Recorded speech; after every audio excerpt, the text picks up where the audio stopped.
Well, hello there, diecast fans. If you're looking to see some nice diecast cars, well, then you found the right place, the Old Mini Metal Garage. And today, out of the garage, I've pulled some of my personal favorites, Majorettes. Majorettes were a diecast car company that was made in France, and we used to import them. Started doing that back in, I believe, the 1970s. And then for some reason, in the 90s, we stopped importing these. And then we began importing them again sometime in recent history. I think it was around 2017, 2018. We began doing it again. And I was kind of questioning why we did that, because these were some very well done, well constructed, high quality diecast cars. And almost every single one that they ever built had some kind of opening feature. In fact, if you had a Majorette that did not have an opening feature, that was kind of a rare thing. And another thing I liked about these cars, as you can probably tell by looking at the collection up there, they do some really nice non-mainstream models as well. So we're going to dive right into this. And I thought we'd start off with this really nice Volvo 760 GLE. This is about a 1986 model. One thing I told you, I think I told you in a prior video, Majorette always made multiple versions of almost every car that they did. I've seen this Volvo in everything from a lighter shade of blue that had stripes on it. I've seen a silver one. I've seen a green one. They had a lot of different versions and everything. And also a lot of their cars came with, like a trailer hitch on them, because there were actually several versions of these cars that were sold, a car and a trailer, and you could mix and match them all the time. It was actually kind of fun. Let's take a look at this. Turn the extra light on. There we go. So Majorette, they always had very sparkly metallic paint. Volvo 760 was kind of a new model. I believe they introduced these in '84. And they were a little bit bigger, a little bit more roomy than their 240 series that had been their mainstay. And they continued to sell the 240 series for quite a while after this. But yeah, they were known for their safety and their numerous engineering advancements. And there was both a 740, which was usually a turbo model, and then also this 760 model right here. They're usually very well appointed, pretty luxurious actually, and just overall very well built cars. And Majorette always had really nice opening closing doors. I showed you the suspension earlier. This is one of the rare Majorettes that's actually built with a plastic chassis, but the way Majorette does their cars, even though it's made of plastic, it's very substantial and very sturdy. And I like the contrasting white interior. It's quite sharp. All right. Let's go on to another nice looking import. So this one is a BMW 733. Now, one thing you'll notice about BMW and Mercedes cars, their styling is very evolutionary, not revolutionary. So even though this car actually debuted in 1977, and I believe it was replaced with the 735 in 1983, this car has a very 80s look to it, even though it was initially conceived in the 1970s. And BMW, this model of BMW, the 7 Series, it competed directly with its rival at Mercedes-Benz, the 450 SEL, which we'll take a look at in just a minute here. Majorette's version of the BMW 733 was a really nice car. It's got these very pale blue tinted windows, and then interestingly enough, it's got pale blue taillights.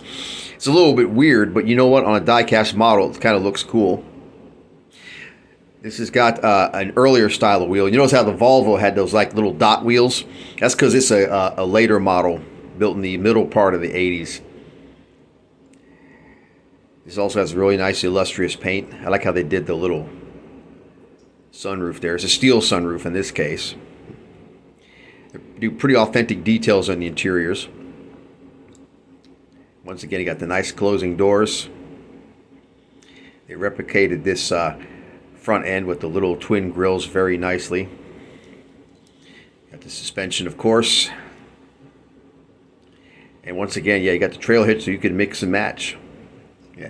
By the way, that was not a blister pack car. That was a loose car. Very well preserved loose car. All right, let's take a look at BMW's fiercest competitor next. This would have been the Mercedes 450 SEL.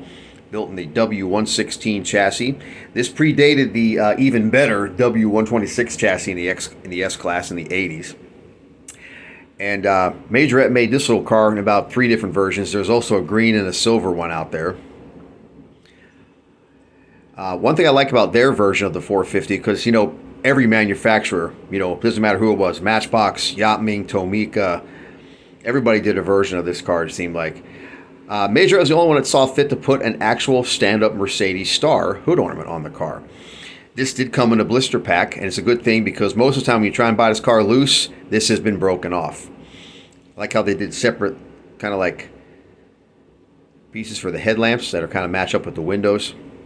You got the red tail lamps incorporated a red interior. One thing I've noticed about Majorettes, and this is unfortunate, when they get a nick in their paint, it tends to be a large one. You'll notice there's some paint missing up this door handle. There's a little bit back here, and some here too. And that's actually just from general handling, unfortunately. So it shows you that you get a nick on these things, they tend to grow. There's one right back here too. Got this nice suspension, of course. And yeah, they just, every vehicle they do is just so high quality. It is wonderful. Let's take a look at this rugged number right here. All right, so this is a Jeep Cherokee Chief.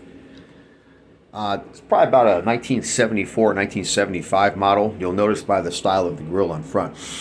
This body style of Jeep is very old, and they produced it for a long time. It first debuted in 1963, and they built this basic body all the way up through, get this, 1991 in the Grand Wagoneer. They had all the wood cladding on the side and the leather seats and the fancy aluminum wheels. I mean, they got a lot of mileage out of this body. I'll tell you what, they definitely made their money on the tooling when they built this body style. The Cherokee Chief was always a two-door, kind of the lower price one. Now, this, believe it or not, this is actually a four-wheel drive. Okay, Jeeps always had a very normal-looking ride height. You notice they got the little dog in the back, waiting to go for a walk. That's another thing I like about Majorette cars. They always put a little extra feature in them that kind of made you smile. Got a little tailgate here. And now this is an earlier version, because the later version that they came out with in the middle to later part of the 80s, it was actually lifted and had some graphics on it. And the lifted version is just not as neat looking, I think. I think this is much better because this features, you know, the factory ride height, and it just looks more correct and just a lot nicer. And you can get this in either this green, or also I've seen it in gold as well. So they have a lot of varieties of this one too. Now we'll take a look at, this little car was kind of a favorite in America and also overseas as well, the VW Beetle. And I think, honestly, no, I have some Johnny Lightning Beetles. I'm going to show you them in a different vehicle. But as far as a vintage diecast goes, this is the only Volkswagen Beetle I have. But Majorette's is an especially nice one. Everything about it is just exceptional. The details, the quality of the build, the paint, everything about it is just really, really nice.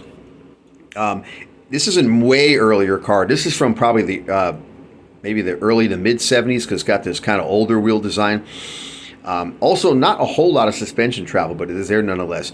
This is also one of the few Majorettes that doesn't have an opening feature, but does have this kind of opened up sunroof here, which is nice. Gives you a good bird's eye view of the interior. It's a really pretty shade of blue. And yeah, VW Beetles were always kind of they're a cute little car. And they put millions of young Americans on wheels because, gosh, they were so cheap to buy. They were pretty reliable. And they're also pretty easy to fix. One drawback they did have, and this is unfortunate, is that in the winter driving, they kind of sucked a little bit. Not because they couldn't go through the snow. They actually did pretty good, especially if you put tire chains on the back, because all the weight was over the rear wheels. The biggest problem was the heater was terrible because it relied on exhaust heat. These were an air-cooled engine, remember. So there's no coolant, there's no heater core to make really good heat. So they relied on this ductwork that ran through to the interior, and it was fed through a blower motor. And the problem with that, of course, is, you know, not very effective, and also the ductwork used to rust out. And I remember some people who had VW Beetles where I was growing up, and they told me they had to carry an ice scraper inside the car to scrape the inside of the glass on a winter's day. But other than that, yeah, they were they were easy on gas, and like I said, cheap to fix too. Yeah, they were a fun little car. All right, we're going to take a look at this will be a non-mainstream model. So this is an Oldsmobile Omega.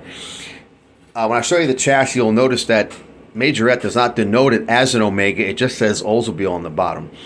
What is interesting about this is that this is off of General Motors, what was called their X chassis. And they had a lot of different cars built on the X chassis. One thing about the Omega, I'll give it a little bit of credit for this. It was almost like having a miniature Delta 88 or 98 because they had a very nice interior. They had a pretty decent ride for being a small car. Pretty good interior space for a small car too. Just unfortunate, terrible General Motors quality in the X car line. They were very maligned. This is an earlier Omega from like 1980 or 1981. You can tell because it's got the waterfall grille. In I think it was 83, 84, they put a different nose on it that had kind of a slant to it. But they made a mistake. So Oldsmobile's Omegas, they came with either a Iron Duke 4-cylinder, which was terrible, or a 2.8 liter V6, which was better but not much better, and it was transversely mounted. This is showing a longitudinally mounted V8, so the Majorette people didn't quite do their research. They must have figured that every Oldsmobile was a rear drive. But this car came in another version. It was like a silver with some stripes on it. But this, I think, by far is the best version.